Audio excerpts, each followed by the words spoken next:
Jaime, bom dia, obrigado por receber a TV Cidade aqui na sua sala, né, da Paróquia Menino Jesus. Padre Jaime, eu preciso começar perguntando para o senhor, né, qual a sua opinião, né, sobre religiosos ocuparem cadeiras nos poderes? Bom dia, para mim é uma satisfação, né, poder dar esta contribuição, né? A comunicação é sempre, né, parte sempre do princípio do diálogo, do debate, né, da informação, que é sempre salutar. Bem, a igreja, ela está presente no mundo, né, e não pode estar alheia aos acontecimentos do mundo. Claro que, a princípio, não é papel da igreja ou do religioso, enquanto padre, freire, enfim, ter um destaque político ou ocupar um cargo público, né?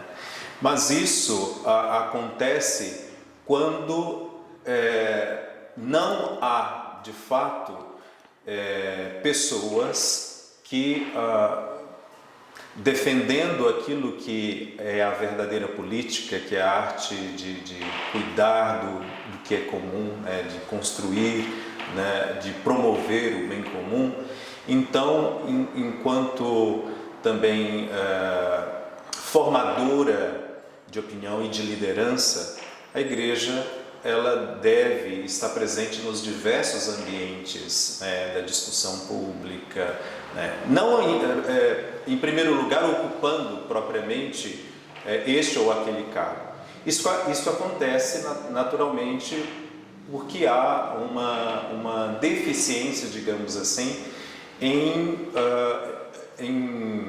ter novas lideranças que possam de fato fazer essa promoção da verdadeira política, que é o cuidado com a coisa pública, em buscar uma sociedade mais justa, mais fraterna, que está embasada nos princípios evangélicos, né? Bom, e filosoficamente falando, isso existe desde o começo dos tempos, né? A igreja, a sociedade, a política, né, por sua vez, sempre andaram juntas. Eu acho que não dá para são instâncias naturalmente diferentes, mas que devem em conjunto buscar, né, aquilo que é o melhor para o mundo, né, em realmente construir uma sociedade justa e fraterna. Houve momentos da história em que esta união foi conturbada, né, de modo que não se tinha como distinguir, né, onde terminava a política e começava a igreja. Então estava quase que numa simbiose, né, o que também trouxe sérias consequências, né. Eu acho que o papel da igreja não é esse, não é misturar no sentido de confundir o seu papel dentro da sociedade, mas ser uma força também atuante, que contribui para a construção de um mundo melhor. E a evangelização passa exatamente por isso. Não tem como evangelizar sendo indiferente, né, às questões sociais, às questões econômicas, às questões políticas, né? Nós estamos no mundo e somos afetados por tudo isso. Então a igreja, chamada a ser também luz no mundo, ela precisa dar a sua contribuição para que, de fato, aquilo que é o princípio evangélico, né, de uma justiça para todos possa acontecer. Bom, nós estamos vivendo aí um momento, né, da corrida eleitoral em que as religiões, elas estão muito evidentes, né? Elas estão assim, tipo o carro-chefe das campanhas, né? Como é que o senhor vê isso?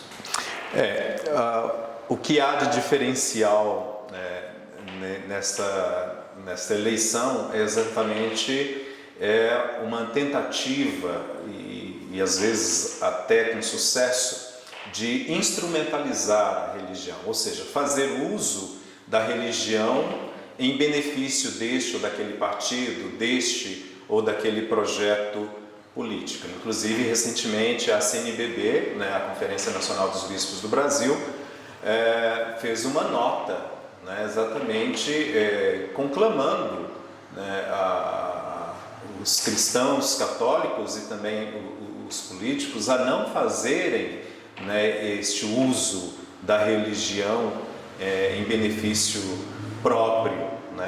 A religião, ela não deve se servir a interesses políticos, a interesses econômicos, né? A religião, ela tem como princípio fundamental exatamente buscar, né, a comunhão, né, dos seres humanos entre si e com Deus, né? Isso não a coloca numa bolha, né, que fica como que alheia, né, aos acontecimentos do mundo, mas por outro lado também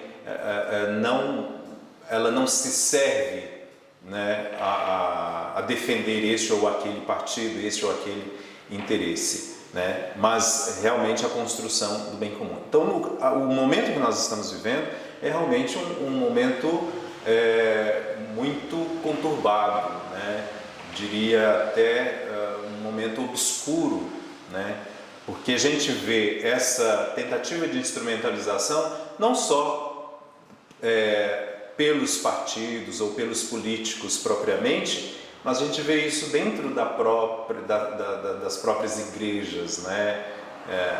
Pessoas que estão na caminhada cristã, mas que utilizam de um discurso defendendo esta ou aquela ideologia, colocando, né, apresentando, né, como que a religião como, né, o embasamento para defender esta ou aquela ideologia. Então, essa instrumentalização da religião, este uso da religião para interesses de grupos é muito ruim, né? E isso causa uma divisão, né, dentro da própria igreja, né? E qualquer postura ou qualquer opinião que se fala, e sobretudo hoje com as redes sociais, isso já causa polêmica, né? Isso gera uma rede de discórdia, inclusive de ataques, de intolerância, né? Isso é muito prejudicial. Então, realmente, nós precisamos tomar consciência como cristãos disso, qual que é o nosso verdadeiro papel e se de fato estamos sendo coerentes com o Evangelho de Jesus Cristo, né?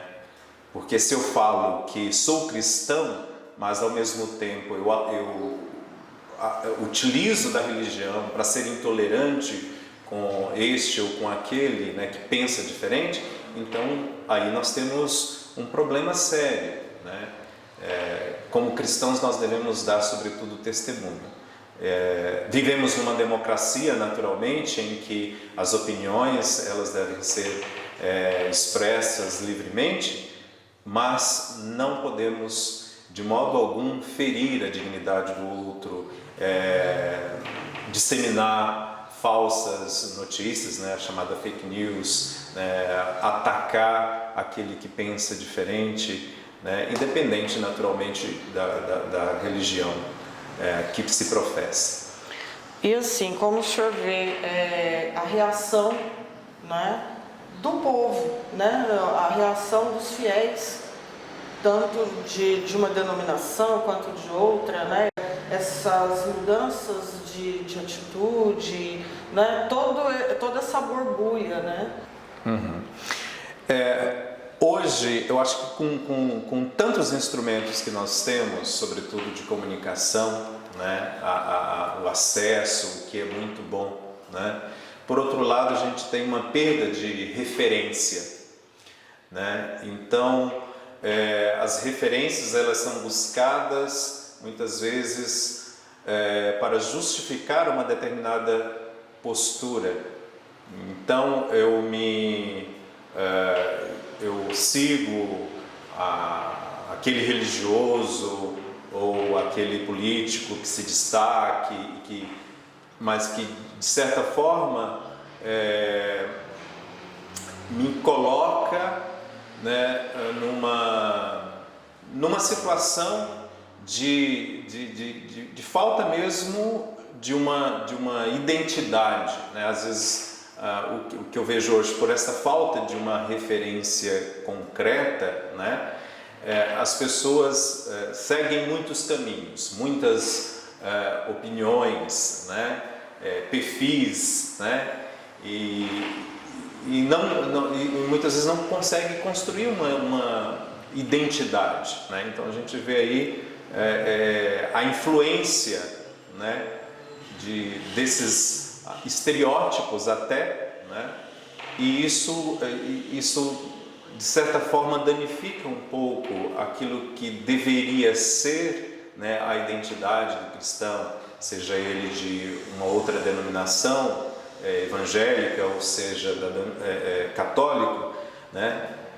Vista inclusive dentro de uma comunidade, né, o quanto de referências que se tem, né, de posturas políticas, de posturas morais, de posturas de opiniões sobre a política, sobre a economia e sobre tantos outros assuntos, né?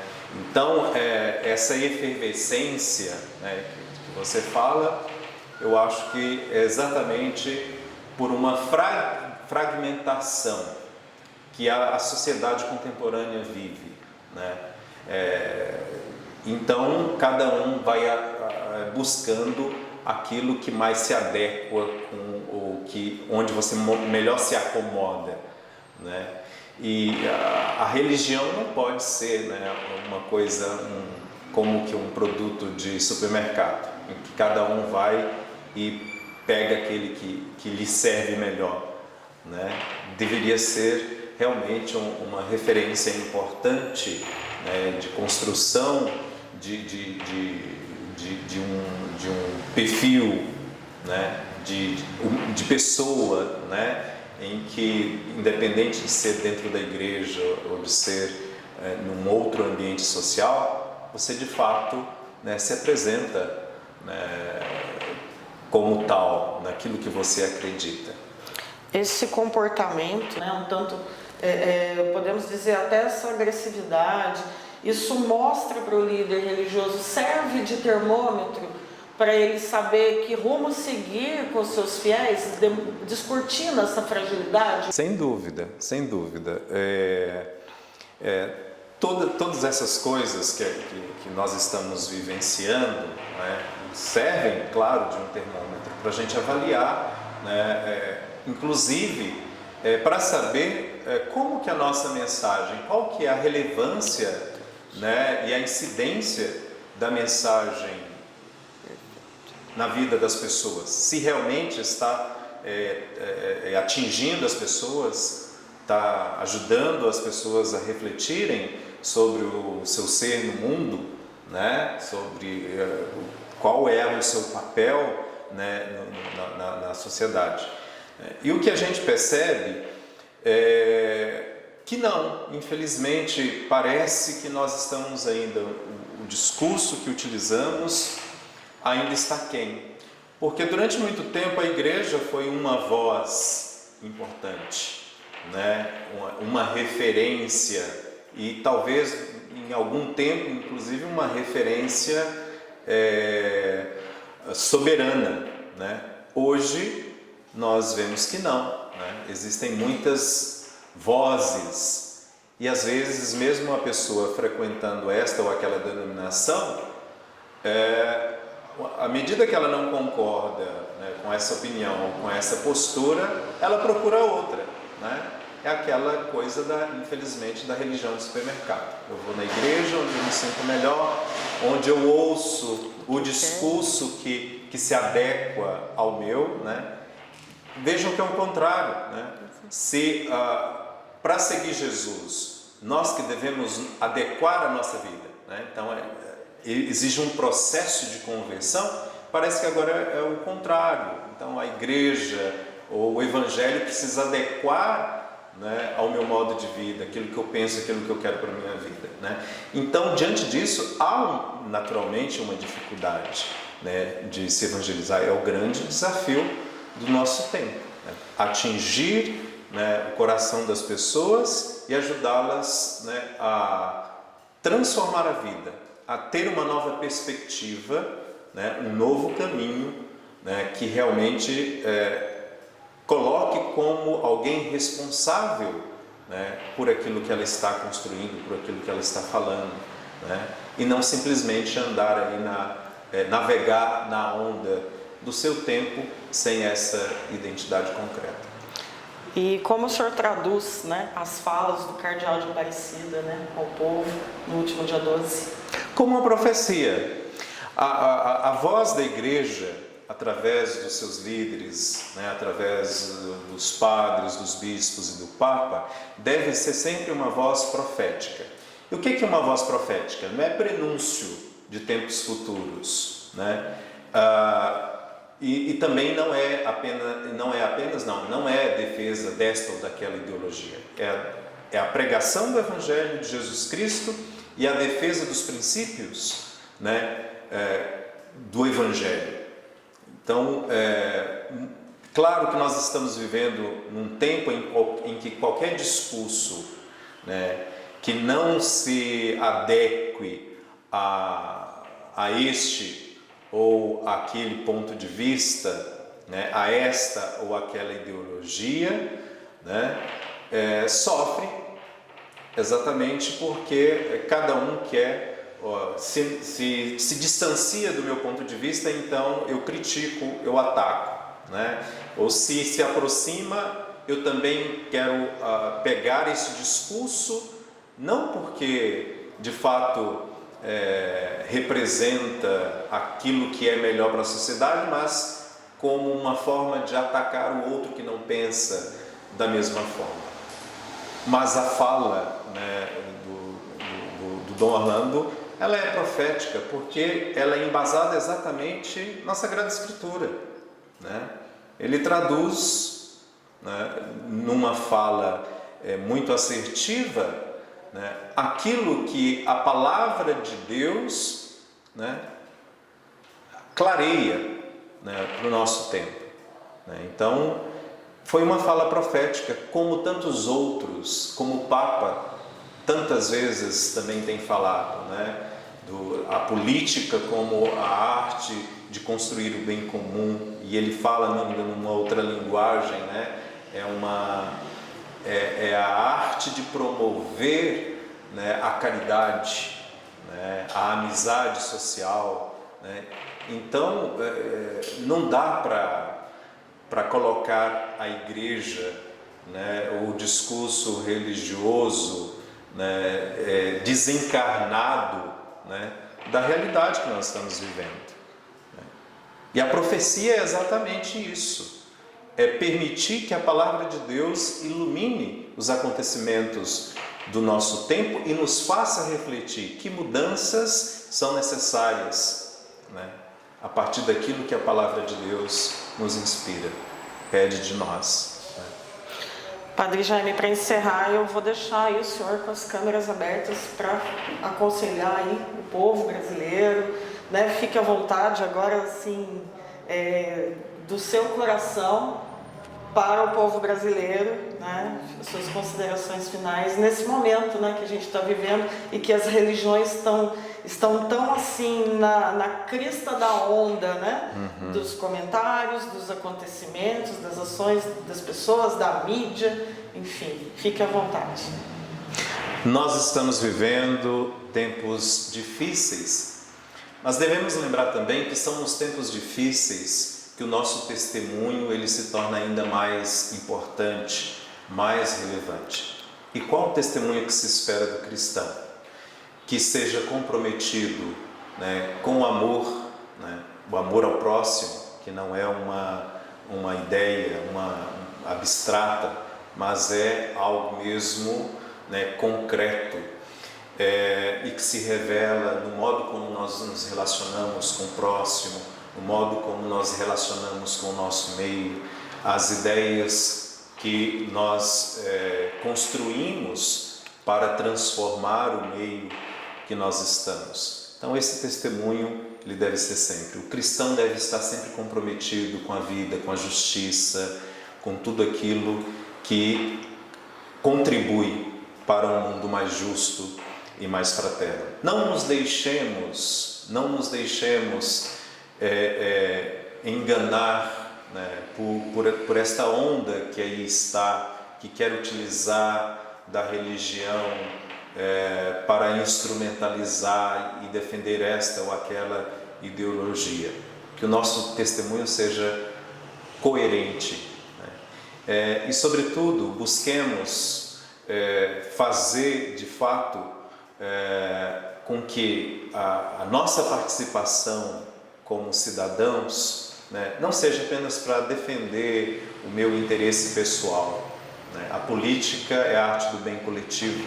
Devemos sempre buscar aquilo que é melhor, né, para o nosso local, para a nossa comunidade, mas também para o nosso país, para o mundo, porque o cristão é chamado a fazer a diferença.